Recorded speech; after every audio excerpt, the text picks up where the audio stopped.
पे जाने की भी इच्छा होगी, है ना? तो अगर चप्पल पहने हैं तो बस उतार दें ताकि हम अपनी प्रार्थना बोल लेते हैं।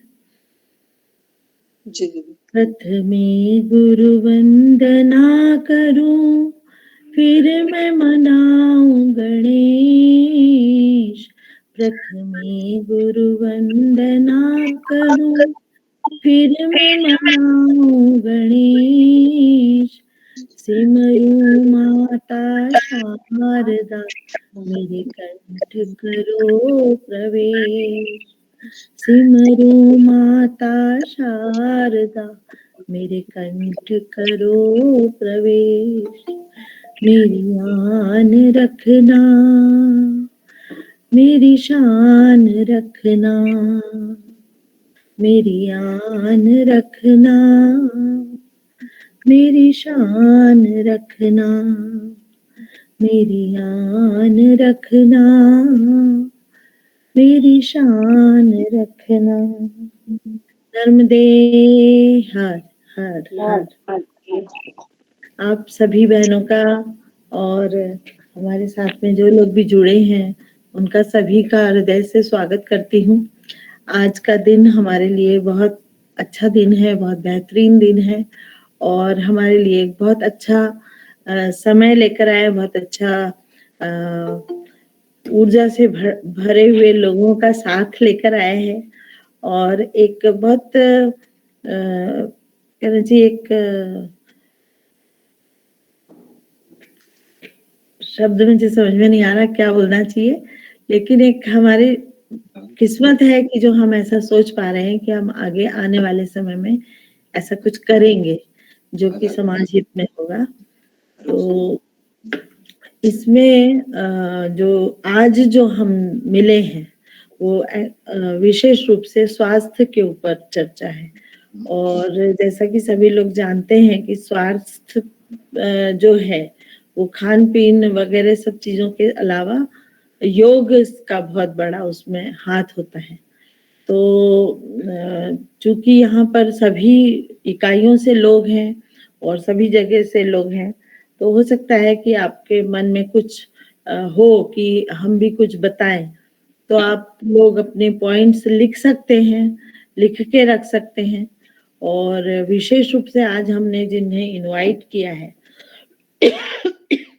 उनसे हम स्वास्थ्य में योग का महत्व जो है उसको समझेंगे और विशेष रूप इनका जो जो हमारे साथ में जुड़े हुए हैं उन लोगों का जो दिनचर्या है उसमें जो योग है वो विशेष महत्व रखती है, क्योंकि ना वो केवल खुद से करते हैं बल्कि सिखाते भी हैं और लोगों को भी उसके लिए प्रेरित करते हैं।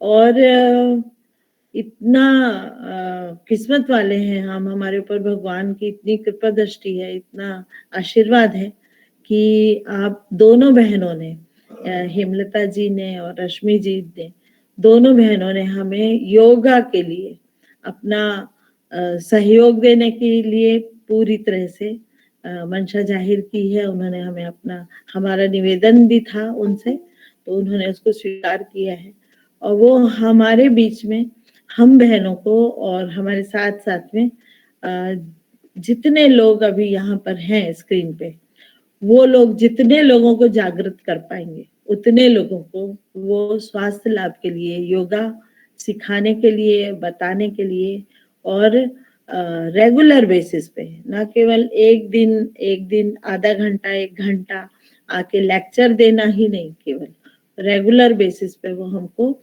योगा सिखाना, हमें सहायता करना, हमारी बीमारियों से लाभ ले पहुंचाना, उसके लिए वो तैयार है। तो ये जो मीटिंग है वो बहुत ज्यादा महत्वपूर्ण इसलिए हो जाती है कि जब आप ये बातों को सुनेंगे और इन बातों को आप जब सुनते हैं, हम कोई भी मीटिंग होती है या कोई भी परिचर्चा होती है तो हम अपने ऊपर लागू करते हैं कि अच्छा आज इन्होंने ये बताया तो मुझे इससे क्या फायदा होगा, मैं इससे कैसे सीखूंगा, मैं इससे कैसे सीखूंगी। लेकिन यहाँ पर हमारे लिए और भी ज्यादा महत्वपूर्ण इसलिए हो जाती है क्योंकि हम लोग बाहर जाके और लोगों को भी अपने साथ जोड़ेंगे, उन्हें इस मुहिम में शामिल करेंगे और उन लोगों को भी इसमें जोड़ेंगे। तो सबसे पहले मैं स्वागत करना चाहती हूँ राउ इकाई से हेमलता जी का और हेमलता जी अ, मैंने आपसे आपका कोई बायोडाटा नहीं बुलाया है, तो मैं आपसे ही अनुरोध करूँगी कि आप अपने बारे में पहले थोड़ा बहुत बताएँ और उसके बाद में योगा के बारे में बताएँ। तो हेमलता जी। जी दीदी, जी, नर्मदे हर। मेरा नन्नदे हर। ये है कि हमारी महिला इकाई की जो अध्यक्ष हैं, उनके विचार बहुत अच्छे हैं। सबसे पहले तो मैं उनकी तारीफ करना चाहूंगी कि उन्होंने मुझे इस लायक समझा और मुझे ये अवसर दिया कि मैं स्वास्थ्य से संबंधित अपने विचार यहाँ अपनी बहनों को बताऊं और ये कोशिश करूं कि सभी योग से जुड़े। मैं योगा इंस्ट्रक्टर तो हूँ ही, साथ में मैं ड्राइंग भी बना लेती हूँ, जैसे दीदी ने बताया। मुझे बचपन से शौक है ड्राइंग बनाने का, मतलब एक तरह से मुझे बचपन से पागलपन था, रात रात भर में बनाती थी। अरे वाह! मतलब आप जैसे मुझे पासपोर्ट फोटो देंगे तो मैं इतना बड़ा बना के उसको वैसे ही हूबहू बना सकती हूँ। मतलब ये क्वालिटी भी है, मैंने अभी तक बताया नहीं किसी को। अच्छा, अच्छा। तो जी, जी। और उसके अलावा गाने का भी शौक है मुझे बहुत। जी। और एक्टिव रहना तो मुझे पसंद है बचपन से ही, मतलब फ्री रहना मुझे बिल्कुल भी पसंद नहीं। जी, तो जी। कुछ ना कुछ मतलब घर के काम के साथ साथ मैं ये सब सब कुछ कर लेती हूँ। जी, जी। मतलब बिल्कुल आराम से बैठ के करना मुझे कुछ भी पसंद नहीं है। दिन भर मतलब लगी रहती हूँ मैं। जी, जी। और योग के बारे में मैं बताना चाहूंगी कि जी। योग हमारे जीवन में बहुत महत्व रखता है। मैं अपने अपने ही ऊपर मैं बताती हूँ कि पहले मैं मतलब बचपन में इतनी सीधी थी कि मुझे कोई कुछ बोल देता था तो मैं बोल नहीं पाती थी, अंदर के अंदर मतलब ऐसे कुढ़ती रहती थी। तो अच्छा। ये मेरी कहानी है। और शादी के बाद भी अब जैसे पढ़ ली और कुछ करने का मौका नहीं मिला, तो उसमें भी अंदर के अंदर वो चीज अपनी दबी रह गई। तो मैंने अपने पति से बताया कि मैं कुछ करना चाहती हूँ, तो उन्होंने मेरा देखा इंटरेस्ट। और मतलब स्वास्थ्य भी मेरा ठीक नहीं रहता था, बीपी लो होता था, चक्कर, और मतलब ऐसे मतलब अंडरवेट भी थी मैं। तो ये सब जी। चीजें थी मेरे साथ। तो मैंने इसमें मुझे इसमें करवाया योग में डिप्लोमा। तो उसके बाद मतलब मुझे मेरे अंदर आत्मविश्वास भी आया योग से। तो आप योग का बढ़िया। महत्व देखिए कि उसमें बहुत आत्मविश्वास भी आया। और सबसे ज्यादा ज्यादा जो तनाव, अपने जीवन जी, में जो तनाव से ही बीमारियां होती है, वहां हमको ये सिखाया गया कि आप तनाव जी। लेंगे तो तनाव से ही सारी बीमारियां होगी। जी, जी। अगर तनाव ही अपन ने खत्म कर दिया तो कोई बीमारी होगी नहीं। कोई व्यक्ति अगर स्वस्थ है और वह योग करे तो वह बीमार होगा ही नहीं। तो योग से हम अपने शरीर को पहले से इसे तैयार कर लें, मजबूत बना लें कि हमें कोई जी, बीमारियां घेरे ही नहीं। तो योग का ये महत्व है जीवन में अपने। तो योग रेगुलर अगर किया जाए तो बिल्कुल हमारा शरीर स्वस्थ रहेगा, कोई बीमारियां हमें घेरेगी नहीं। हमारे जी। शरीर योग में जो हम आसन करते हैं उससे हमारा शरीर लचीला होता है। जैसे कहते हैं ना कि ये अकड़ गया वो अकड़ गया। हमारा जैसे ठंड में बहुत लोगों को ऐसा रहता है कि ये नस खिंच गई है, शरीर अकड़ गया है। तो जो लोग हाँ जी। योग करते हैं, रेगुलर जो करते हैं, उनका शरीर लचीला होता है। तो वो लचीलापन अगर अपने अंदर रहेगा तो ये दिक्कत बिल्कुल नहीं होगी। बिल्कुल सही। और आसनों से मैं जैसे समझाना चाहूंगी, जैसे पाइप है एक, उसमें पानी भरा जाता है। तो उसमें जैसे पौधों में पानी देते हैं हम, तो उसको दबा लेते हैं, आगे से अपन ने दबा लिया तो वो पानी रुक गया थोड़ी देर के लिए, वो पानी रुक जी, गया। और जब प्रेशर से छोड़ेंगे तो कैसे उसका फ्लो आता है, मतलब तेजी से वो पानी पौधों में जाएगा। तो ऐसा ही जी, आसनों का रहता है कि आसन में विशेष एंगल पे हम नीचे झुके, उस एंगल पे हम जाएंगे तो जो हमारे शरीर के अंदर जो रक्त नलिका है, तो जिस तरह से पानी है वैसे ही रक्त जो बहता है, तो वो थोड़ी देर के लिए वहां पे रुक जाएगा। हम उस जगह पर शरीर को रोकेंगे, मोड़ेंगे तो वो शरीर में जी, रुक जाएगा और वापस उसी स्थिति में आएंगे। तो वो जी, प्रेशर से वो रक्त बहने लगेगा शरीर में। हाँ, तो स्वाभाविक है, शरीर में रक्त अच्छे से पूरे शरीर में जाएगा सभी दूर और ऑक्सीजन पहुंचेगी सभी दूर, तो हमारे शरीर में कोई बीमारी होगी नहीं। तो ये भी बिल्कुल। फायदा है। तो इसमें सभी अलग-अलग आसनों में बहुत तरह के आसन होते हैं। तो जी, वो सभी चीज़ों के लिए अलग होते हैं, अलग-अलग बीमारियों के लिए, और कुल मिला के हम सभी तरह के आसन करेंगे, तो कोई भी बीमारी नहीं होगी। अगर स्वस्थ है हमारा शरीर तो पूरी तरह से हम हमेशा स्वस्थ ही रहेंगे। और हो भी गया है, जैसे किसी को कुछ प्रॉब्लम हो गई है, कमर में हो गया है दर्द, अधिकतर महिलाओं को होता है, कमर में दर्द हो जाता है, पीठ में दर्द हो, झुक-झुक के काम करना दिन भर। और आजकल तो क्या हो गया है, सब स्टैंड पे खड़े-खड़े हम काम करते हैं, खाना जी, खड़े-खड़े बनाते हैं, बर्तन खड़े-खड़े, मशीन में कपड़े धो रहे हैं तो सब खड़े-खड़े, तो पूरा अपना शरीर का जो वजन है पंजों पर ही रहता है। तो जी, पंजे दुखते हैं, एड़ियाँ दुखती है, घुटने दुखते हैं, ये अधिकतर मैं अपनी क्लास में देखती हूँ, ये चीज़ें बहुत होती है। और 30 तक आते-आते तो मतलब बहुत छोटी, मुझसे भी बहुत छोटी-छोटी महिलाएँ आती है जो, उनको सबको घुटनों में प्रॉब्लम। तो जी, घुटनों में प्रॉब्लम, वज़न, एक तो वज़न बढ़ जाता है, सबके घर में बाइयाँ लगी हुई है। सब काम कुछ पहले जैसा कुछ है नहीं, पहले की महिलाएँ क्या होता था, चक्की चलाती थी। जी, सब हाथ से कूटना, मसाला कूटना, ये सब मतलब हाथ से होता था। अब आजकल क्या है, बाहर महिलाएँ काम करती है, तो उनको समय नहीं है, तो बाई तो लगाना ज़रूरी है। तब जो खड़े-खड़े हम काम कर रहे हैं दिन भर, हमारा वज़न भी बढ़ेगा, हम ज़्यादा एक्टिव नहीं है। मतलब शारीरिक जो कार्य है अपना बहुत कम हो गया पहले से। मानसिक मानसिक कार्य ज़्यादा हो गया है, तो जी, मानसिक कार्य ज़्यादा है तो उससे तनाव बढ़ रहे हैं, और शारीरिक जो अपनी गतिविधियाँ हैं, वो बहुत कम हो गई है।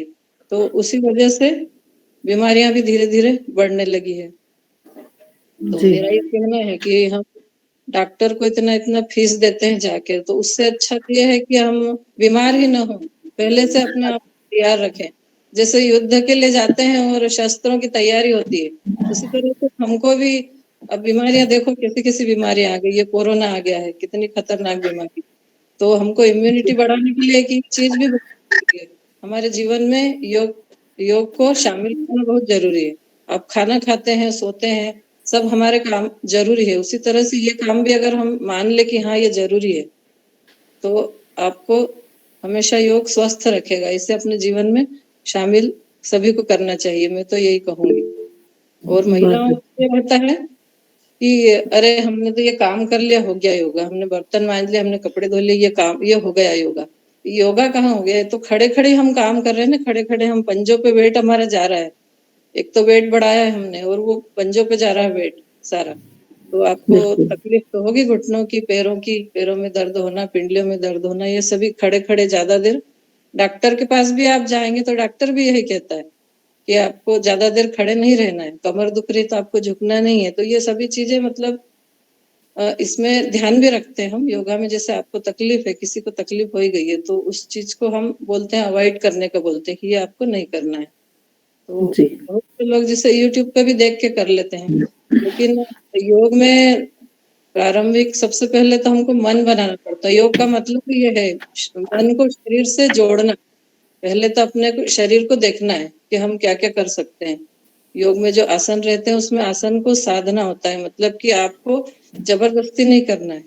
आसन को जी, होने देना, करना नहीं है जबरदस्ती। तो कुछ लोग जबरदस्ती भी कर लेते हैं, अब कोई इंस्ट्रक्टर नहीं है, सामने बताने वाला नहीं है, तो हुँ, कुछ लोग कर लेते हैं, जबरदस्ती कर लिया तो ये हो गया, वो हो गया। देखा है मैंने ऐसा बहुत सी जी, जगह होता है ऐसा। तो कुछ लोग आते भी है मेरे पास कि हमने ये किया तो हमको ये हो गया। घुटने कोई, जैसे एक उदाहरण बताती हूँ मैं कि क्लास से कोई गया, जिम में गया है, तो वहाँ पर खूब मशीनों से किया उन्होंने, पीरियड टाइम में भी आराम नहीं किया, डेली किया, तो बहुत प्रॉब्लम हो गई उनको। मतलब पैर उनके वो मोड़ के बैठ नहीं पा रहे हैं, तो ऐसी स्थिति हो जाती है। तो वो योग से ही ठीक हो पाए फिर, उनके पैर योग से ही जी, ठीक हो पाए, जो आसन मैंने करवाए। तो बहुत सी चीज़ें ठीक भी हो जाती है। मतलब इसमें योग ये है कि हमको निराश नहीं करेगा। जी, ये तो आप आइए और अपनी समस्या बताइए। तो योग से बहुत फ़ायदा होता है। बहुत, बहुत अच्छा। बहुत-बहुत धन्यवाद हेमलता जी और मुझे लगता है कि काफ़ी सारी चीज़ें आपने कवर की हैं और योग से कि ताकि हमारी बहनों को वैसे भी लोगों को आजकल अवेयरनेस है, बहुत सारी चीज़ें जानते हैं, जागरूकता भी है। लेकिन कई बार वो कैसे अपने जीवन में उसको लागू करें और कैसे अपने आस-पास जो अब हमने एक शेल बना के रखा हुआ है कि या तो वो किसी भी चीज़ का बोल सकते हैं, आलस का बोल सकते हैं या जो अपना व्यस्तता का बहाना बोल सकते हैं या कुछ भी बोल सकते हैं।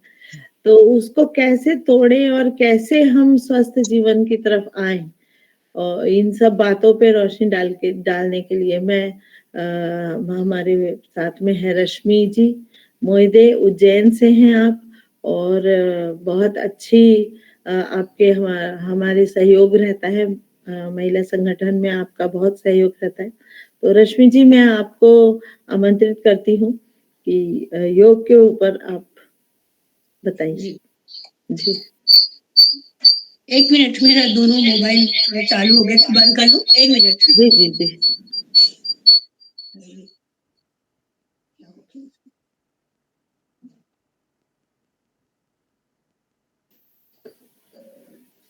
ये क्यों नहीं बंद हो रहा है? वो क्या दूसरा इसमें थोड़ा नेटवर्क प्रॉब्लम था तो मैंने दूसरा मोबाइल चालू कर दिया। इसको 1 मिनट बंद कर दूँ? हाँ, हाँ, हाँ। जी। तो आवाज़ गूंजती है अगर 2 मोबाइल हाँ, चालू हो आवाज़ जाते गूंजती हैं है तो। इसीलिए। जी। हुँ, हुँ। आप केवल वहाँ पर रेड बटन जो है उसको दबा दीजिए हाँ, तो वो वहाँ क्या से वो बंद हो फेवरेट है जाएगा। ना जो कहीं चला गया। हाँ, हाँ, जी। हो गया। रिमूव कर दीजिए। स्वागत है रश्मि।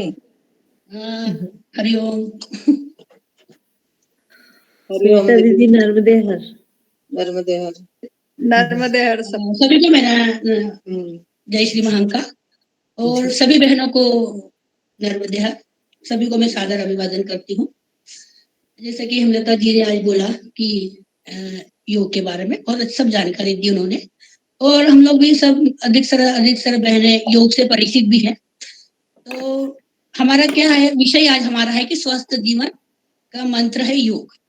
तो आज हम योग पर चर्चा कर रहे हैं। तो सबसे पहले हम कोई भी हो तो हम फोन भी करते तो अक्सर ये पूछते हैं कि आप कैसे हो। सबसे पहले यही क्वेश्चन आता है कि तबीयत कैसी है। तो अगर कोई बोलता है हाँ हमारी तबीयत ठीक है तो हमें बड़ी खुशी होती है। बच्चों को पूछते भाई कैसे हो तो एक अच्छा लगता है कि भाई ठीक है। और आज का तो जो अभी जो माहौल चल रहा है उसमें तो सभी को स्वस्थ रहना बहुत ही जरूरी है। तो इसलिए हम योग के पहले आज हम पहले स्वास्थ्य पर चर्चा करते हैं कि स्वास्थ्य क्या है। तो मनुष्य का सबसे बड़ा सुख क्या होता है कि वह रोग मुक्त रहे और उसका जीवन खुशहाल रहे, सुखी रहे, कोई उसको कोई समस्या नहीं हो, कोई प्रॉब्लम नहीं आए। और प्रथम सुख निरोगी काया, यह एक प्रसिद्ध कहावत भी है। तो यही है कि हम पूछे कि भाई स्वास्थ्य क्या है।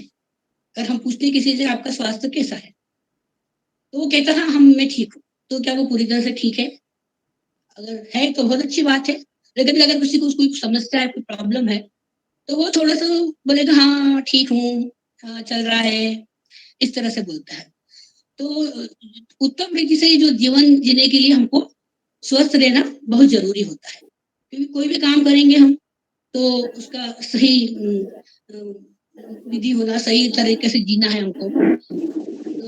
तो हमारे शरीर के क्या अंग जो है ना वो दिन रात काम करते रहते हैं। जो भी वातावरण होता है, अगर ठंड है, गर्मी है, सर्दी है, अगर उसके हिसाब से, अगर वातावरण के हिसाब से तालमेल बिठाकर अगर हमारे जो अंग है शरीर के वो सुचारू रूप से काम करते हैं तो हम बोलते हैं हाँ हम स्वस्थ हैं। ऐसा नहीं कि बहुत ठंड लग रही है तो कपकपी छूट रही है या बहुत गर्मी है या सर्दी हो गई तो हमको सर्दी हो गई।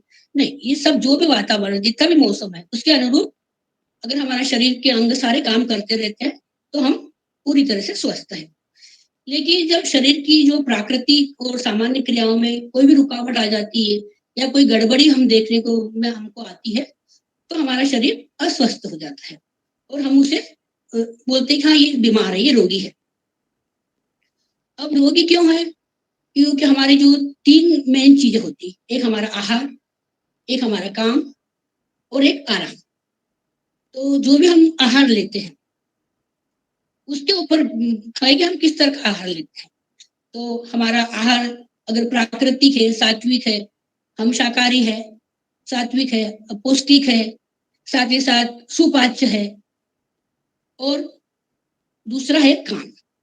अगर हम क्या काम कर रहे हैं, हम मेहनत का काम कर रहे हैं कि घर में सिर्फ बैठ के, जैसे आजकल तो सब ऑनलाइन हो ही गया है, तो सब बच्चे ऑनलाइन तो करते ही, बैठे बैठे दिन भर काम करते हैं, और कई लोग मेहनत मजदूरी भी करते हैं, और सब तरह के लोग होते हैं, तो सब तरह का काम होता है।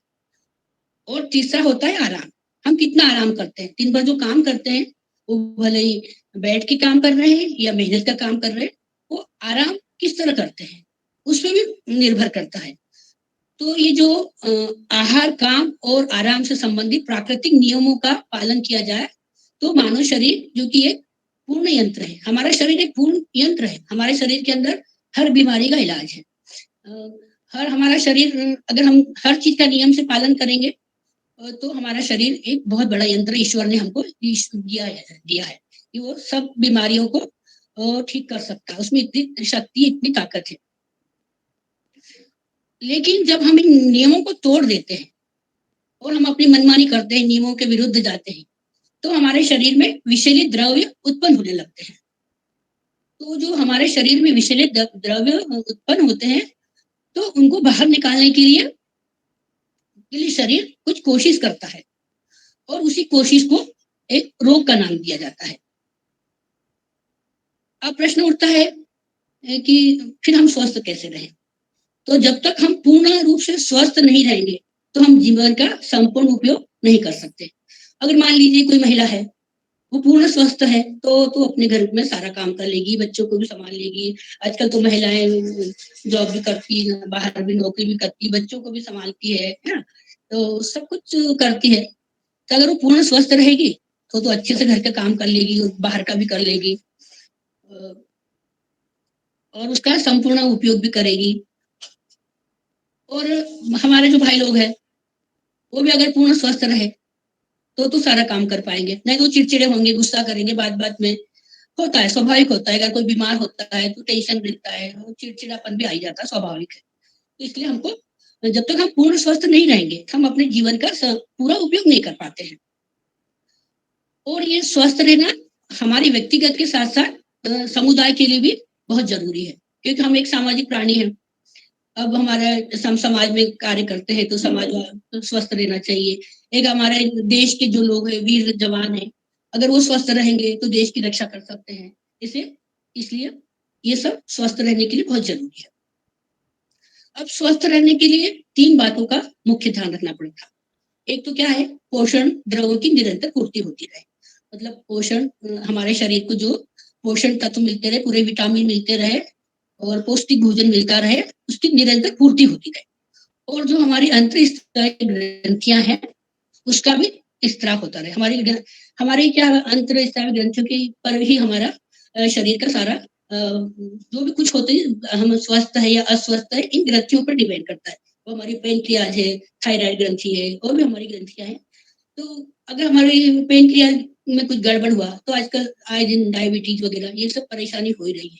थायराइड की जो है, थायराइड ग्रंथि अगर असंतुलित हो गई तो थायराइड वगैरह हो जाता है। ये हमारी और भी जो ग्रंथियां हैं, जो हमारी महिलाओं उनका है, तो मासिक धर्म अनियमित हो जाता है। ये सब ग्रंथियां, तो इसलिए इनके स्त्राव संतुलित होना चाहिए, सब ठीक से होना चाहिए, और स्वस्थ रहना चाहिए। अब है मल द्रव्यों का पूर्ण विसर्जन। जो भी हम खाना खाते हैं उसको पूरा पचना चाहिए और पूरा हमारा पेट साफ होना चाहिए। अगर हम थोड़ा सा खाना खा लें किसी दिन, या हमने नाश्ता ही कर लिया, या हमने आधा पेट भी खा लिया, तो हमें कोई फर्क नहीं पड़ेगा कि ठीक है हमने आज इतना ही खा लिया, कोई बात नहीं।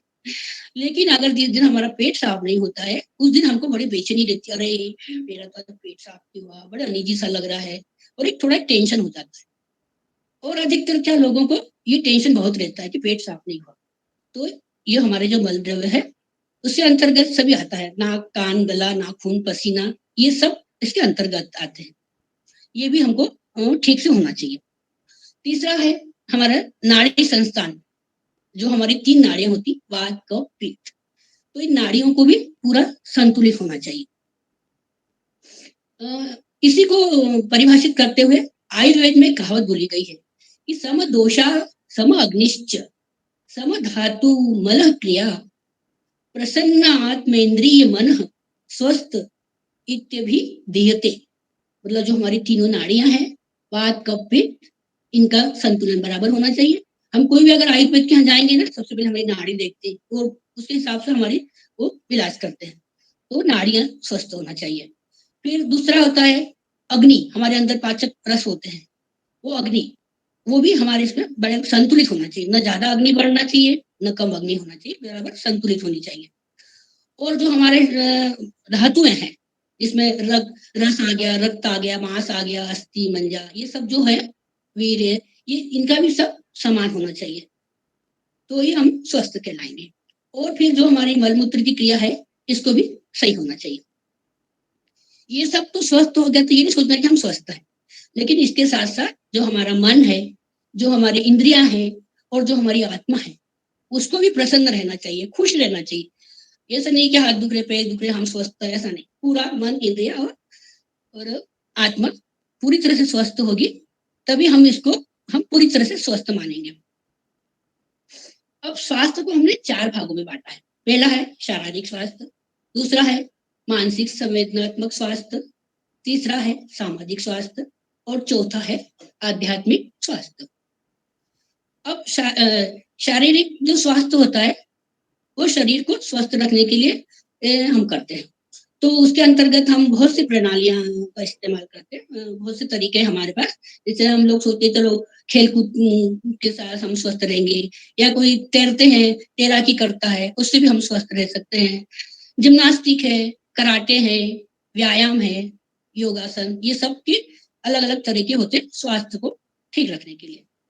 अब शारीरिक, मानसिक और आध्यात्मिक व्यक्तित्व के विकास के लिए इन सब पद्धतियों की आवश्यकता होती है। अब अगर आप समझ लो कि हम खेल कूद के साथ स्वस्थ रह जाएंगे, तो खेलना अच्छी बात है, खेलना भी चाहिए। लेकिन खेलने के पे क्या है कि अगर खेलते हैं तो हमको बड़ा मैदान चाहिए, तो एक टीम चाहिए। अगर क्रिकेट खेलते हैं तो पूरा सामान चाहिए, बैट चाहिए, बैडमिंटन खेलते हैं या तो पूरी सामग्री होना चाहिए, साथ में खिलाड़ी भी होना चाहिए, तभी तो हम खेल पाएंगे। और अगर हम तैरने वाली पद्धति को अपनाते हैं, तो उसके लिए हमको कोई तालाब चाहिए या कोई नदी चाहिए या स्विमिंग पूल चाहिए, तो ये भी सब जरूरी हो जाता है। लेकिन आजकल क्या हो गया, एकदम भागम भाग, भीड़ भरी दुनिया हो गई है और सब आर्थिक बोझ से दबे हुए हैं। कोई हम ऐसा एकदम किसी को बोल नहीं सकते कि हाँ हम तो बिल्कुल परफेक्ट है, सबको कोई ना कोई समस्या रहती है। तो ये सब करने के लिए हर कोई समर्थ नहीं होता, होते भी लोग, लेकिन हर कोई समर्थ नहीं होता है। अब आता है नंबर व्यायाम। तो व्यायाम क्या है? शारीरिक व्यायाम जो हम करते हैं वो शीघ्रता पूर्वक करते हैं, और उसमें क्या होता है, हमारी श्वास प्रश्वास तेज तेज चलने लगती है। जैसे हमने नट का प्रदर्शन कर दिया, या शरीर को मजबूत बनाने के लिए व्यायाम किया, या भारी कोई सामान उठा लिया, वजन उठाया, तो सबसे पहले तो क्या है, बच्चे आजकल जिम भी जाते हैं, तो सबसे पहले तो क्या होगा कि इसको भोजन की अधिक आवश्यकता होगी, और भी पौष्टिक भोजन की अधिक आवश्यकता होगी। अच्छा पौष्टिक भोजन उसको मिलना चाहिए, और जो सामान्य व्यक्ति भोजन करता है उससे अधिक उसको भोजन मिलना चाहिए। और उससे और ज्यादा रक्त की आपूर्ति के लिए भी ज्यादा जरूरत होती है। तो परिणाम क्या होता, जब अधिक भोजन करते हैं, अधिक रक्त बनता है, तो हमारे हृदय को अधिक काम करना पड़ता है। जो सामान्य हृदय हमारा धड़कता है, उसको बहुत तेजी से और तेज तेज काम करना पड़ता है हृदय को, और जो हमारी श्वास प्रश्वास है उसका भी काम बढ़ जाता है। तो इससे क्या होता है कि जो हमारी प्राण शक्ति है उसको नुकसान पहुंच सकता है। और फिर ये व्यायाम जो है, व्यायाम का अभ्यास एक युवक तो जो पूर्ण स्वस्थ है, और तो उसको अपने आप को शक्तिशाली अनुभव कर सकता है, उसमें कोई बात नहीं कि हाँ ठीक है मैं तो यंग हूँ, मैं तो अच्छा हूँ, मैं तो ये सब जिम कर सकता हूँ, ठीक है, करता भी है वो, और वो अपने आप को स्वस्थ महसूस भी करता है। लेकिन क्या होता, जब उसकी उम्र बढ़ती है, तो बढ़ती उम्र के साथ साथ विभिन्न अंगों की कार्य प्रणालियां धीरे धीरे मंद होने लग जाती है, और जो हड्डियों के संधि स्थल है में स्थित जो कोमल अस्थियां होती है, उसका अधिक प्रयोग होता है ऐसे व्यायाम करने से। तो उसके कारण हमारे शरीर की जो लोच होती है वो समाप्त हो जाती है, और मांसपेशियां भी ढीली पड़ जाती है। कई लोगों को इसके साथ गठिया का भी प्रॉब्लम होने लगता है। तो फिर आप और फिर ये जो व्यायाम है, ये बाकी सभी जितनी भी हमने पद्धतियां बताई है, इसको क्या हर कोई तो नहीं कर सकता ना। कोई कमजोर है या कोई बीमार है, कोई बच्चा है या बूढ़ा है, या कोई इसको हर कोई नहीं कर सकता है। तो फिर क्या बोला है कि यह सबसे श्रेष्ठ क्या है? योग। तो योग पद्धति सबसे सर्वश्रेष्ठ मानी गई है। अब शारीरिक, मानसिक और आध्यात्मिक व्यक्तित्व के विकास के लिए योगासन का बहुत महत्व भी होता है और वो बहुत लाभदायक भी होती है। तो हम थोड़ी सी चर्चा अब योग पे करते हैं। योग क्या है? साधारण से सवाल है कि योग, हर कोई आजकल तो योग जानते ही, आजकल ये यूट्यूब चल रहा है, टीवी में भी दिखाते रहते हैं, लेकिन फिर भी कुछ इसके बारे में थोड़ी संक्षिप्त जानकारी लेते हैं। ये अगर साधारण भाषा में कहे तो योग का मतलब जुड़ना या जोड़ना। तो किससे जुड़ना है? अब हम योग करते हैं तो हमारा शरीर से हम योग करते हैं, और शरीर में जो भी हम आसन करते हैं उसका असर मन पे होता है। तो शरीर का मन से जुड़ना योग है। और फिर जो मन है, वो तो मन हमारा क्या है कि बहुत चंचल है। अगर एक कहावत मैं बताऊं आपको कि इतना चंचल है हमारा मन कि अगर एक बंदर है, इतना उछल कूद करता रहता है, अगर उस बंदर को शराब पिला दी जाए और शराब पिलाने के बाद अगर उसको कोई बिच्छू ने डंक मार लिया तो उसकी क्या हालत होती है, और उसके ऊपर अगर कभी भूत सवार हो जाए तो वो बंदर की क्या हालत होगी। लेकिन हमारा जो मन है वो बंदर से भी कहीं ज्यादा चंचल है, बहुत उछल कूद करता दिन भर। कभी यहाँ बैठे हैं और पूरी दुनिया की परिक्रमा कर लेगा वो बैठे बैठे। तो योग के द्वारा हम मन और जब शरीर और मन का मिलन होता है उसको योग कहते हैं। और फिर मन का आत्मा से मिलन होता है। मन जब हमारा एकाग्र होता है तो वो आत्मा से धीरे धीरे जुड़ने लगता है, तो इसको भी हम योग का नाम देते हैं। और आखिरी है कि आत्मा का परमात्मा से मिलना। जो जिसकी आत्मा शुद्ध है, पवित्र हो जाती है, तो वो ऑटोमेटिक ईश्वर की उस पर असीम कृपा मिलने लगती है।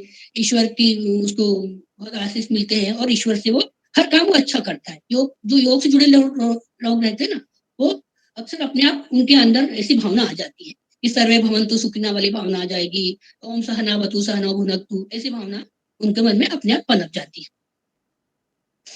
अब प्रश्न ये भी उठता है कभी कभी कि योग का प्रारंभ कब हुआ। तो इतिहास की दृष्टि से तो ये कहना कठिन है कि जो योग विद्या है उसका प्रारंभ कब और कहाँ से हुआ है।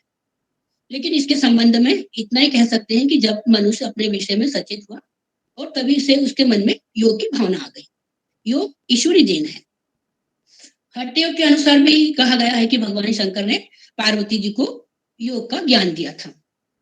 और हमारे जो पुरातन सिंधु घाटी है, सभ्यता है, या मोहनजोदड़ो की खुदाई है, उसमें भी बहुत से सिक्के मिले, उसमें भी बहुत से और भी जो सामान मिला, उसमें योग के सूत्र पाए जाते। मतलब सदियों से हमारे यहाँ योग चलता आ रहा है।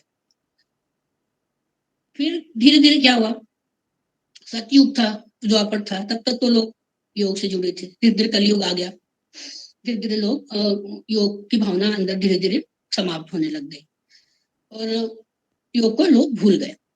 फिर हमारे यहाँ कई ऋषि आए, योग ऋषि आए, बहुत प्राचीन ऋषि आए, जिसमें सबसे बड़े श्रेष्ठ महर्षि पातंजलि को मानते हैं। तो वो ऋषि आए और फिर उन्होंने फिर से योग का प्रारंभ किया। तो योग का एक सूत्र है, पतंजलि के बारे में एक सूत्र है, सूत्राणि योग शास्त्रे वैदक शास्त्रे च वर्तिकानि तत्कृत्वा पतंजलि मुनि प्रचार्यामास जगद्दित्रातुम। मतलब पतंजलि मुनि ने जगत की रक्षा के लिए योग शास्त्र में सूत्र और वैदिक शास्त्र में वर्तिका का रचना कर मन, वचन और काया की शुद्धि के बहुत सारे उपाय बताए हैं और उनका प्रचार प्रसार भी किया है। पतंजलि मुनि ने बहुत सी चीजें ऐसी बताई है। उनका एक बहुत बड़ा शास्त्र ही है, उसमें शरीर को किस तरह स्वस्थ रखा जाए उसमें काफी विस्तृत जानकारी है। और सबसे पहले उन्होंने क्या लिखा, अपना जो ग्रंथ है उसमें सबसे पहली एक ही लाइन लिखी, अथ योगानुशासनम। मतलब अथ योगानुशासनम, अब मैं योग का प्रारंभ कर रहा हूं और योग का प्रारंभ कर रहा हूँ तो अनुशासन में रहकर। पतंजलि मुनि ने योग को अनुशासन में करने को कहा है, क्योंकि कोई भी काम अगर हम अनुशासन में करते हैं, जो भी हमारे नियम है उसको मान के करते हैं, तो हमको फायदा होता है और हमको लाभ भी होता है उससे ना, और वो संपूर्ण अच्छा भी माना जाता है कि हर चीज को अनुशासन में ही करना चाहिए। बच्चों को हम सिखाते हैं कि अनुशासन में रहो, तो योग का भी एक नियम है कि हमको अनुशासन में ही रहना है। अब भगवान श्री कृष्ण ने भी कहा है, योग कर्मेषु कौशलम, मतलब जो भी कुशलता पूर्वक जो भी हम काम करते हैं, वो कुशलता पूर्वक जो भी काम करेंगे उसको योग की संख्या दी जाएगी। तो अब योग की कुछ सामान्य और जरूरी बातें हम जान लें। ऐसे तो हम लोग सब अधिकतर सब लोग जानते हैं, लेकिन फिर भी थोड़ी जानकारी के लिए मैं शार्ट में थोड़ी सी संक्षिप्त में जानकारी देना चाहूंगी कि योग क्या है, योग कब करना चाहिए। तो योग या तो हम सुबह कर लें या शाम को अपनी सुविधा अनुसार जब इच्छा हो हमारी कर सकते हैं, लेकिन योग का प्रथम नियम है कि खाली पेट होना चाहिए। अगर सुबह करते हैं, ब्रह्म मुहूर्त में करें तो सबसे बढ़िया उत्तम होता है। अगर ब्रह्म मुहूर्त में नहीं कर सकते हैं तो कोई बात नहीं, जब आपको समय मिले खाली पेट करें, शौच आदि से निवृत्त होकर पेट साफ होना चाहिए, उसके बाद योग करना चाहिए। अगर शाम को करते हैं तो खाना खाने के बाद 3 से 5 घंटे का उसमें अंतर जरूर रखना चाहिए। और दूसरा क्या है, योग में हम आत्मचिंतन करते हैं, तो उसके लिए हमारा जहां भी हम योग कर रहे हैं वो कमरा हमारा साफ सुथरा होना चाहिए। अब हम भगवान के मंदिर में पहले सफाई करते हैं, उसके बाद पूजा करते हैं, तो योग भी एक तरह की हमारी ये पूजा ही है। तो इसको भी हम, वो कमरा जहाँ योग कर रहे हैं वहां पर साफ सुथरा हो और स्वच्छ हो, स्वच्छ वातावरण हो, न तो वहां ज्यादा हवा आ रही हो, न ज्यादा बंद होना चाहिए, ठीक ठाक होना चाहिए। जो उसका तापमान भी सामान्य होना चाहिए, जितना शरीर हमारे शरीर का तापमान है उस हिसाब से कमरे का वातावरण भी होना चाहिए।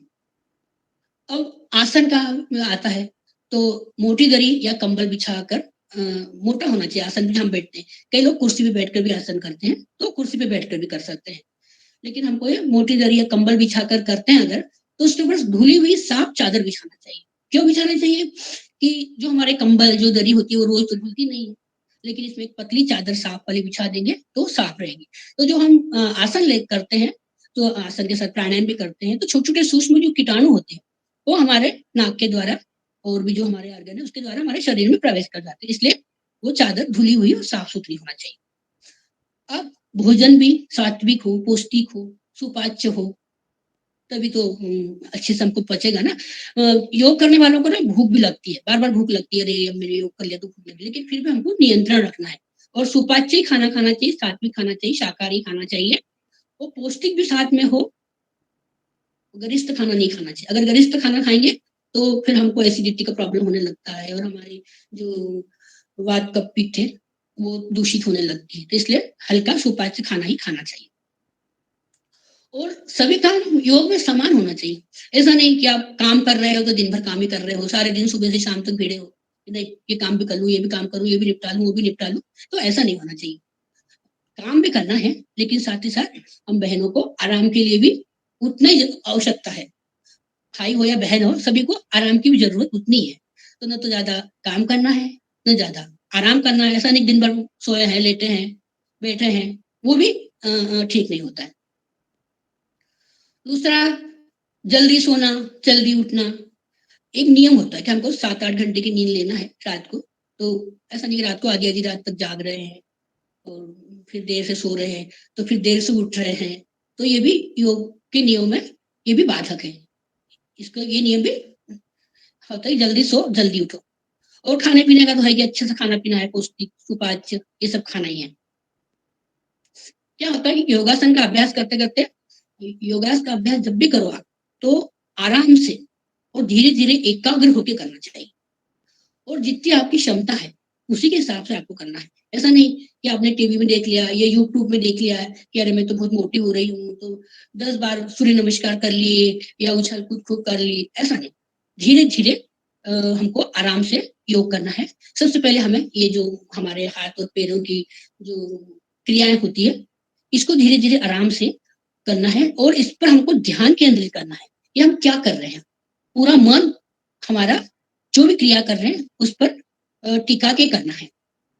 तब तो हमको फायदा होगा, हमारा शरीर लचीला होगा, नहीं तो हमको नुकसान हो जाएगा, फायदे के बदले नुकसान हो जाता है।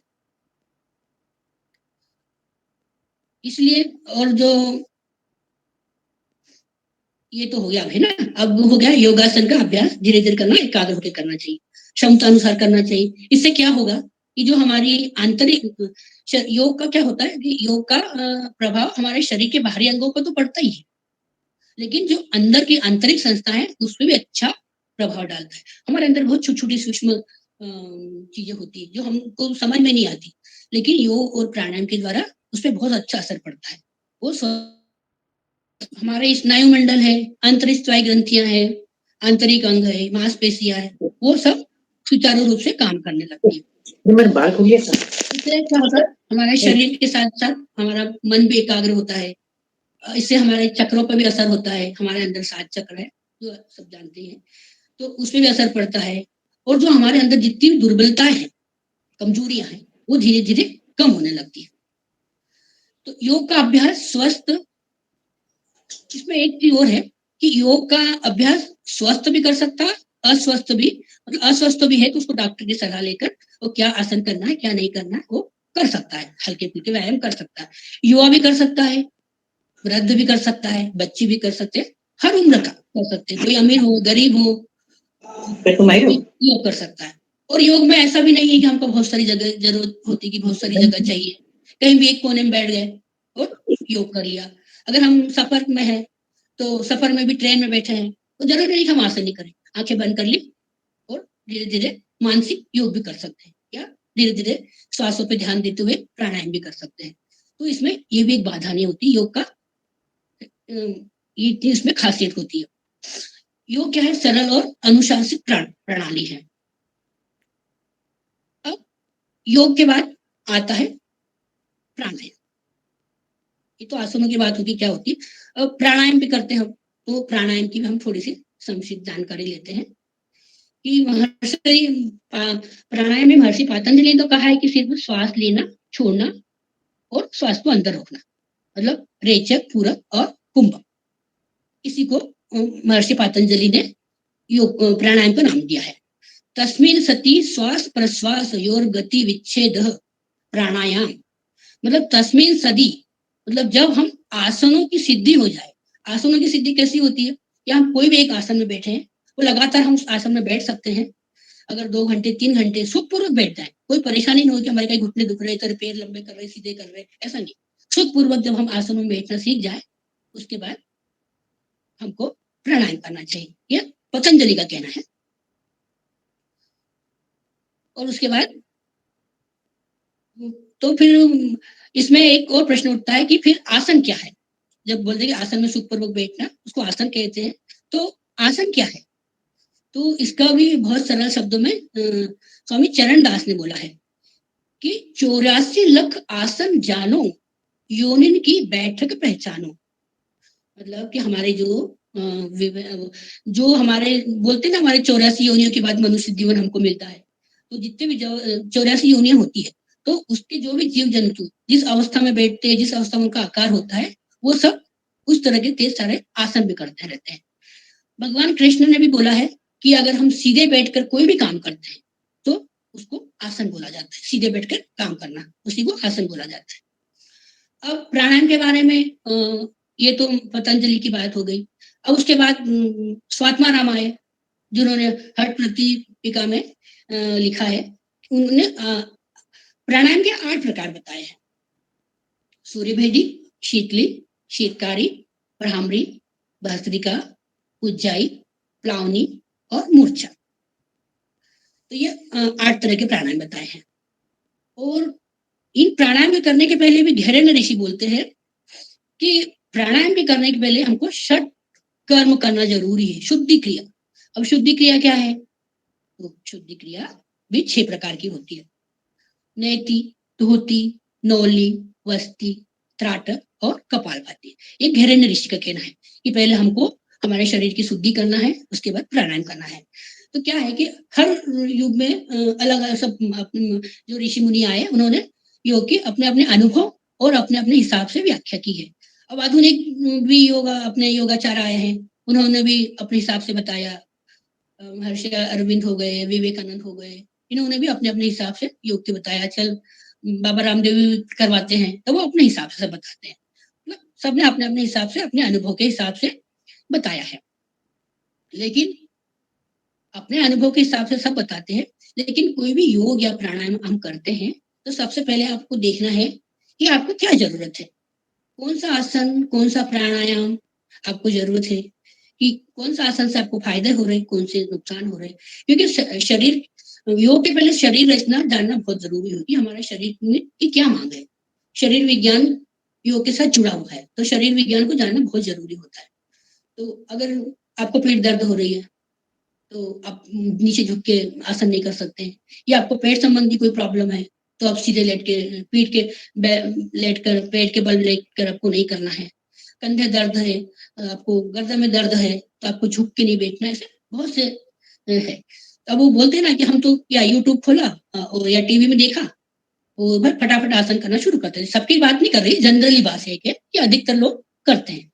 तो क्या होता है कि वो एक कहावत है ना, देखा देखी कर रही हो घटे काय बड़र हो। तो अगर ठीक से हम अच्छा योग्य जो होता है टीचर या योगाचार होता है उसकी देख रेख में अगर हम योग करते हैं तो हमको फायदे होते हैं, नहीं तो कभी कभी हमको इसका नुकसान भी हो जाते हैं। इसलिए हमको ये हर नियम से और सोच समझ के योग करना चाहिए। अब प्राणायाम, प्राणायाम क्या है? प्राण धन आयाम, मतलब प्राण का मतलब होता है जीवन शक्ति और आयाम का अर्थ होता है आती हुई श्वास और जाती हुई श्वास को देखना। जिस प्रकार की एलोपैथिक बीमारी का मूल क्या कारण है? जीवाणु को माना जाता है, उसी तरह प्राण चिकित्सा में बीमारी का मूल कारण निर्बल प्राण को माना जाता है। प्राणायाम के अभ्यास से प्राणों को बल बढ़ता है और सभी तरह के हमको बहुत से फायदे होते हैं प्राणायाम के कारण। हमारे जो अंदर 5 वायु होती है, अपान वायु, प्राण वायु, समान वायु, उदान वायु, व्यान वायु, इन सब पर भी इसका असर पड़ता है। और हमारे अंदर 5 उपवायु भी होती है, नाग, कूर्म, कुकर, देवदत्त और धनंजय। ये 5 जैसे हम छींक रहे हैं या पलक झपका रहे हैं या हमको कान खुजला रहे हैं, इसकी सब अलग अलग वायु होती है, उसके कारण ये सब चीजें होती है।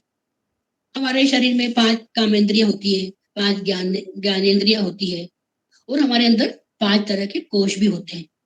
तो पतंजलि ने अष्टांग योग के द्वारा इन 5 कोशों का शोधन हो जाए, किस तरह ये 5 कोश सही हो, तो उनके लिए भी उन्होंने बताया है।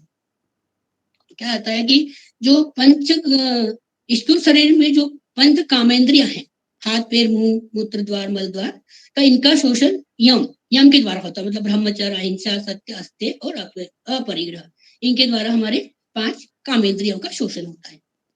और 5 ज्ञानेंद्रियां हैं, नाक, कान, आंख, त्वचा, स्वाद, मतलब जीवा, स्वाद जिसका लेते हैं हम, तो इसका शोषण 5 नियमों के द्वारा होता है। मतलब शोध, संतोष, तप, स्वाध्याय और ईश्वर प्रणिधान, इनके द्वारा हमारे 5 नियमों का शोधन होता है, मतलब ठीक स्वस्थ होते हैं इनके द्वारा।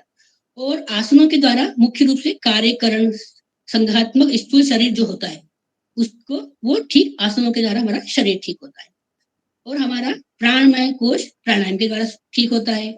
और जो हमारा मनोमय कोश है वो प्रत्याहार और धारणा के से ठीक होता है। और जो हमारा विज्ञानमय कोश है वो ध्यान के द्वारा ठीक होता है। और सबसे बड़ी है समाधि, उसके द्वारा आनंदमय की कोश की प्राप्ति होती है।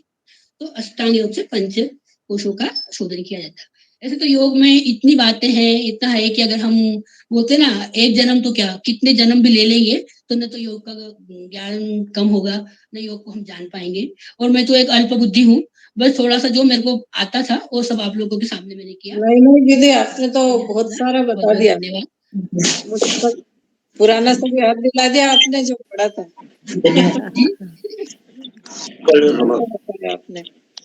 बहुत बहुत अच्छी जानकारी आपने दी। और आपकी जो जानकारी है दोनों की, हिमलता जी की, रश्मि जी की, दोनों ने यदि आप लोगों ने एक असमंजस में डाल दिया। आपकी तारीफ करें तो हमें योग ज्वाइन करना पड़ेगा, और योग ज्वाइन करेंगे तो शरीर का कसालो होएगा थोड़ा सो। पर मेरे को लगता है कि हमारी बहनों ने और सबने इसको सुना है और सच में मतलब अद्भुत आप लोगों के पास में ज्ञान है और अद्भुत आपके पास में कला है, ये आपको बहुत नमन करती हूँ।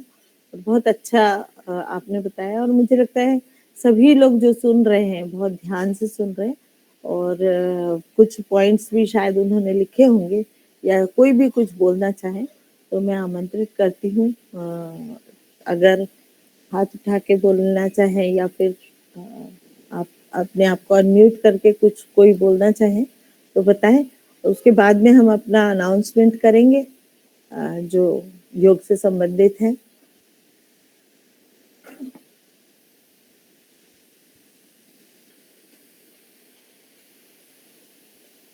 मुझे लग रहा है दीदी सभी के पास में वही प्रॉब्लम आ रही है कि तारीफ करेंगे तो योग ज्वाइन करना पड़ेगा। नहीं दीदी, तारीफ तो कर सकते हैं पर कभी कभी समय नहीं मिल पाता, कभी और 8 दिन करा फिर टूट जाता, ऐसा होता है।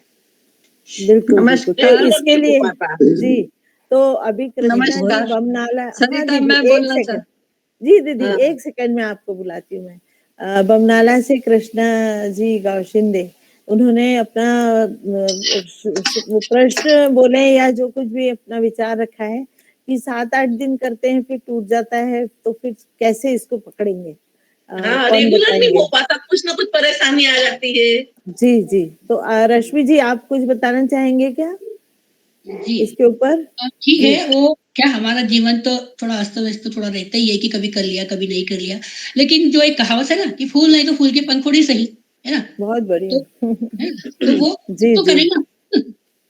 जितने दिन बने, अगर महीने में अगर 7 दिन बनते हैं तो 7 दिन कर लेंगे, जितने दिन बनेंगे तो हमारे शरीर को जरूर फायदा होगा। हाँ, जी जरूर फायदा होगा। ये जी, योग धन्यवाद विद्या ऐसी धन्यवाद। है कि कोई नुकसान नहीं करेगी आपको।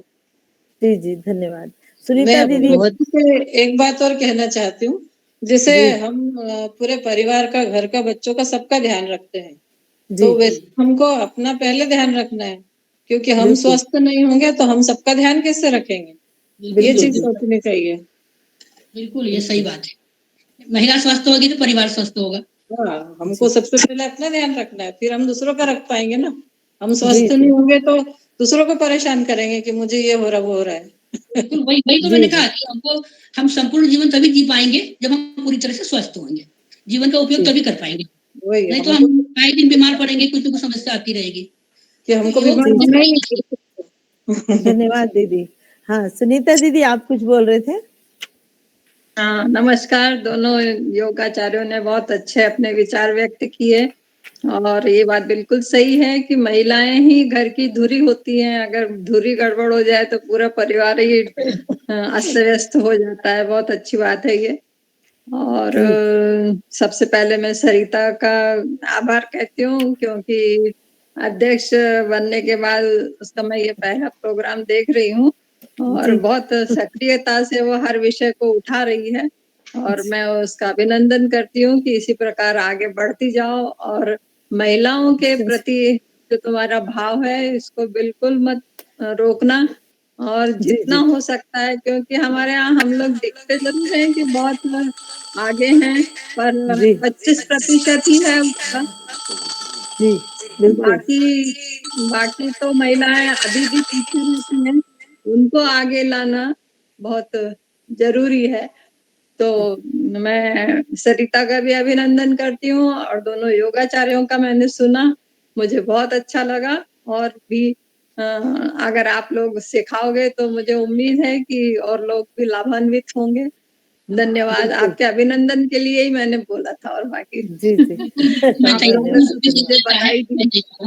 जी जी, जितना मुझे अर्चना जी आता है मैं शास्त्री हैं हमारे साथ जुड़ी हुई हैं, वो भी कुछ कहना चाहती हैं।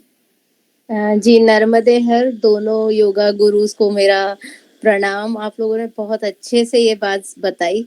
क्योंकि असल में मैं पहले तो नहीं सोच रही थी कुछ कहूंगी, लेकिन एक बात उठी कि हम रोज नहीं कर पाते और ये बात सही है, ये मेरे साथ भी होता है कि एक वीक किया फिर अगले वीक पता चला बीमार हो गया, कोई घर में बीमार पड़ गया, कुछ ना कुछ मतलब कुछ कह नहीं सकता है। तो कोशिश करती हूँ कि जितना कर सकूं कर लूं। तो मुझे अचानक से एक कहानी याद आई, जो हम लोगों ने एक मुर्गी की कहानी सुनी थी, सोने का अंडा देने वाली मुर्गी।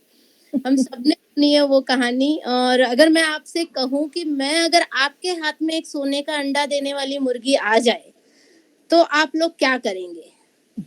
तो निश्चित ही आप लोग उसको हलाल तो नहीं करेंगे एक ही बार में।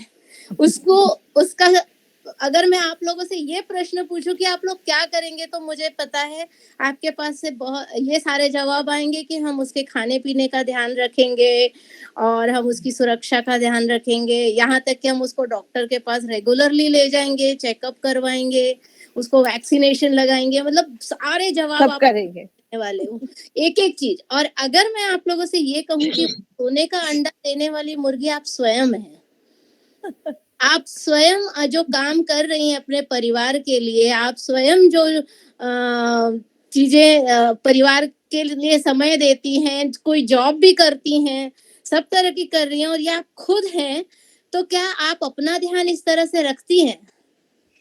तो शायद नहीं। हम अपना सही बात है। न्यूट्रिशियस खाना नहीं लेते, हम अपना खुद की केयर नहीं करते, हम अपने लिए समय नहीं निकालते, अपनी सुरक्षा का कभी ध्यान नहीं रखते। बच्चों के लिए हम सब कुछ करेंगे, पति के लिए हम सब कुछ करेंगे, सास-ससुर के लिए सब करेंगे, माँ-बाप के लिए सब करेंगे, पर खुद जो एक सोने का अंडा आप अपना जो काम, अपना वक़्त, अपना प्यार, अपना स्नेह जो परिवार को देती हैं, वो आप अपना ध्यान कितना रखती हैं? जब से मैंने अपने लिए ये कहानी सुनी है, मेरा अपनी सोच बदल गई है और अब मैंने भी अपना थोड़ा-थोड़ा ध्यान रखना शुरू कर दिया है। बस इतना ही कहना चाहूँगी, धन्यवाद। बहुत अच्छा, बहुत धन्यवाद दीदी आपका। अर्चना जी, आपने बहुत अच्छे से समझाया और सच में ये वाला जो उदाहरण है वो बिल्कुल सही है। और सुनीता दीदी ने भी बहुत अच्छे से हमको बोला और प्रोत्साहन दिया, बहुत-बहुत धन्यवाद। जया जी हैं जया जी हैं हरदा से, वो शायद कोई प्रश्न करना चाहती हैं। कोई आशा जी बोल रही हैं। जी जया जी को मैंने बुलाया, आप बोल रहे हो क्या जया जी? जी। नर्मदा सर, कोई बात नहीं, आशा जी दीदी बोलना चाहती हैं तो पूछने दीजिए, फिर मैं बात करती हूँ। अच्छा, अच्छा। जी, कोई बात जी नहीं, दीदी। पहले आप बोल दीजिए। नहीं, मैं तो यही आशा बोल जी रही आप कि आज का आइए। सेशन नर्मदे जी। हर सबको आज का सेशन बहुत अच्छा लगा। दोनों बहनों ने बहुत अच्छी जानकारी दी और होता है ऐसा कि हम लोग थोड़ा बहुत कुछ करते हैं और फिर छोड़ देते हैं।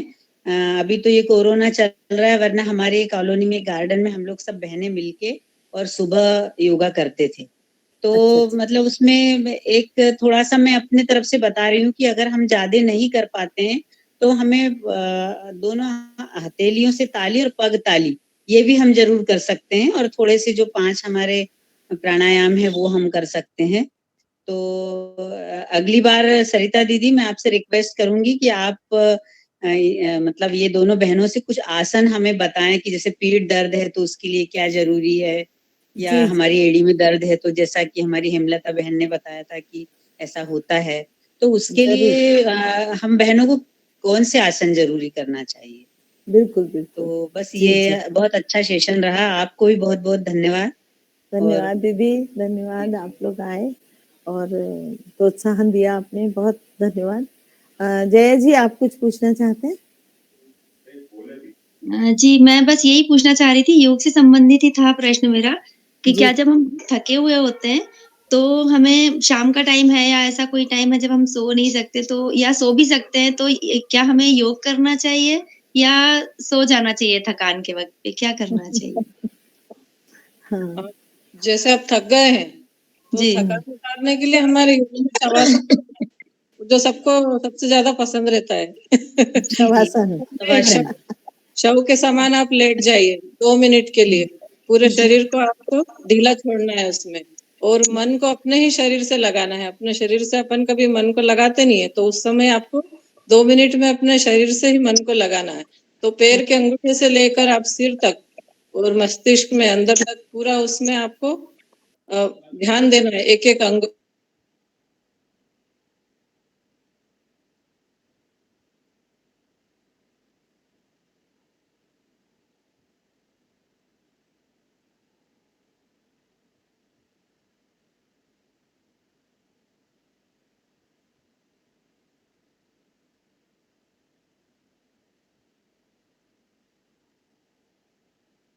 Okay.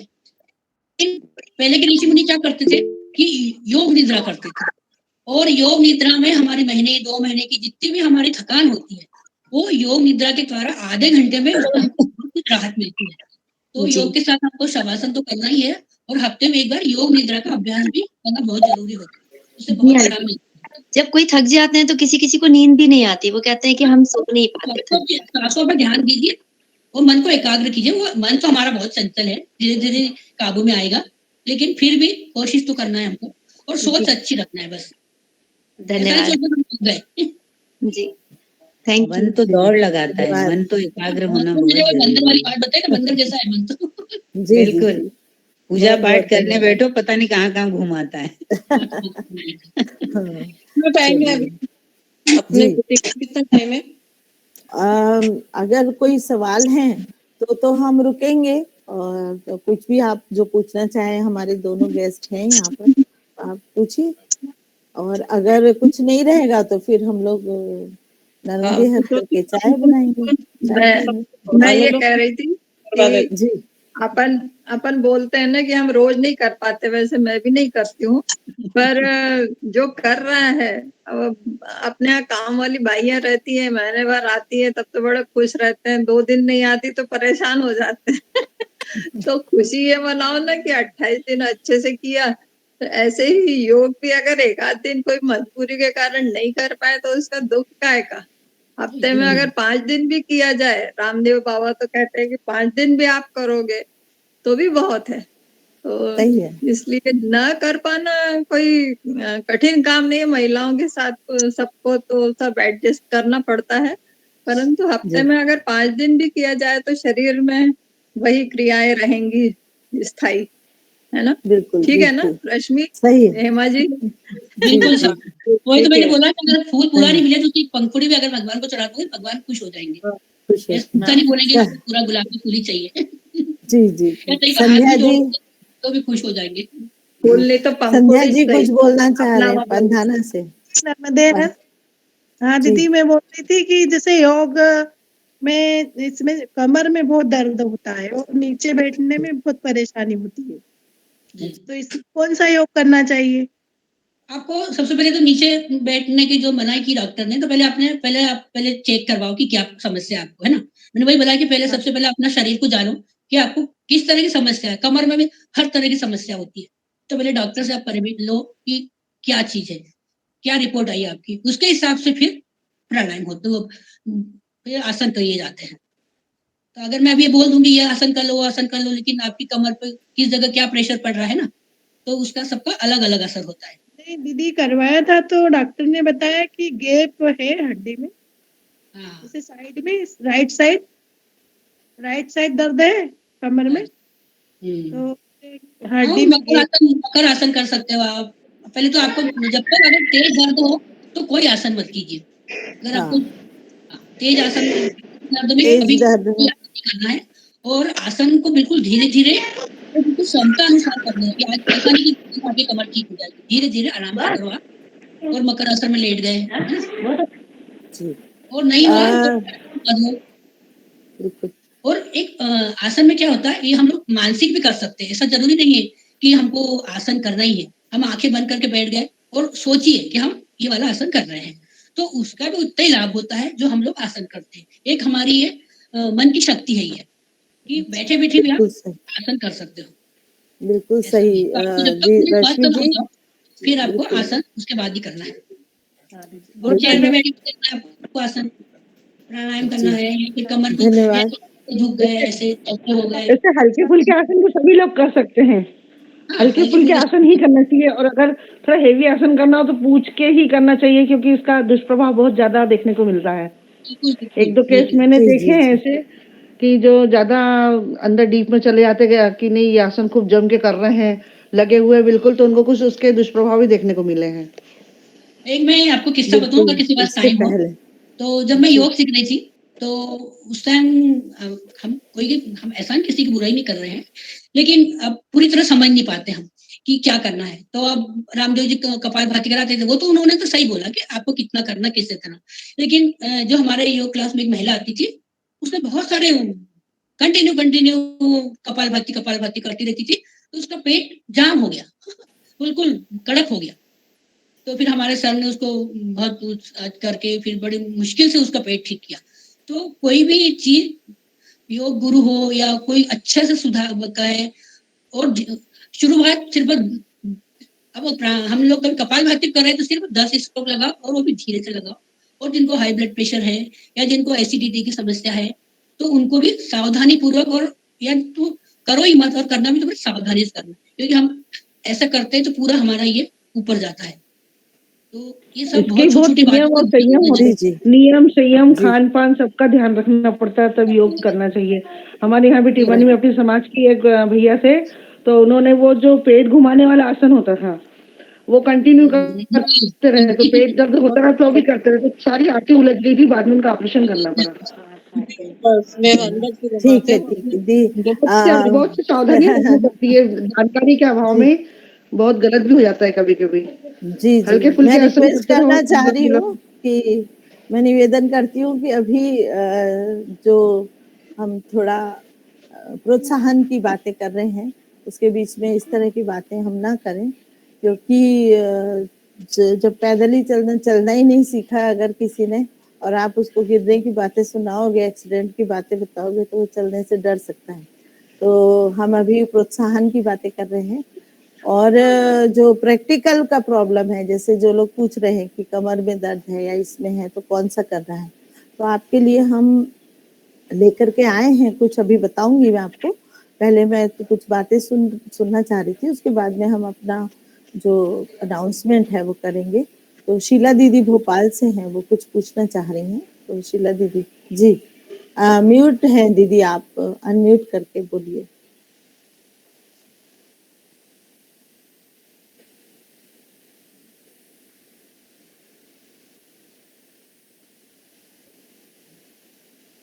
माइक के ऊपर क्लिक करिए दीदी, माइक माइक है ना उसके ऊपर आप क्लिक करिए। तो और कोई भी कुछ बोलना चाहते हैं तो मुझे पहले से। जी शीला दीदी बोलिए। हाँ, जी मैं ये पूछना चाह रही कि जैसे ठंडी के दिनों में बहुत सी परेशानियां होती है, जी तो ठंडी के लिए ऐसा कोई विशेष है कि जैसे पोषण आहार में हमको क्या लेना चाहिए, नहीं लेना चाहिए, ये पूछना चाह रही हूँ मैं। अच्छा अच्छा। पोषण से संबंधित तो हम एक सेशन करने वाले हैं, तो उस हाँ समय हम मतलब दोनों ही तरीके से रहेगा कि जो संतुलित आहार से संबंधित और जो हमारा ट्रेडिशनल हाँ है जिससे हम लोग अपने आप को बचाते रहे हैं दादी और नानी के